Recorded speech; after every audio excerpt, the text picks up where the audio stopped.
پونچھ رجوری کو وادی کشمیر سے جوڑنے والی تاریخی مغل شاہراہ سے برف ہٹانے کا کام شد و مد سے جاری ہے۔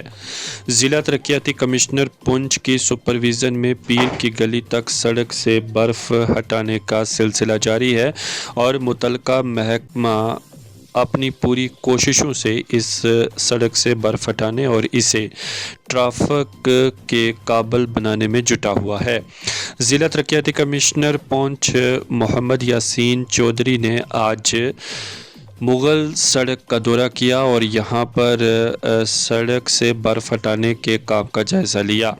انہوں نے یہاں پر موجود محکمہ کے افسران اور ملازمین کو ہدایات بھی جاری کی اور بعد ازاں ذرائع ابلاغ سے بات کرتے ہوئے کہا کہ 41 کلومیٹر تک سڑک کلیئر کر دی گئی ہے، اس سے برف ہٹا دی گئی ہے اور آگے بھی یہ سلسلہ جاری ہے۔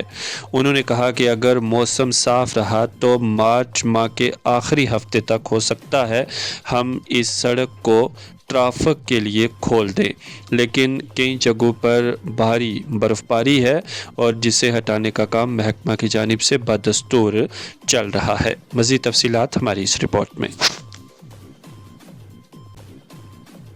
لینتھ پونچھ ڈسٹرکٹ میں اراؤنڈ 43 کلومیٹرز ہے اور اس میں سے ابھی فی الحال ہم 41 کلومیٹر پوائنٹ پہ پہنچ چکے ہیں۔ Almost 5 fold machinery has been deployed including سنو پلوز اینڈ سنو کٹرز، اور ہماری یہ کوشش ہے اور امید ہے کہ اس مہینے کے اینڈ تک ہم پیر کی گلی ٹچ کر جائیں گے and will throw open the road for motorable traffic.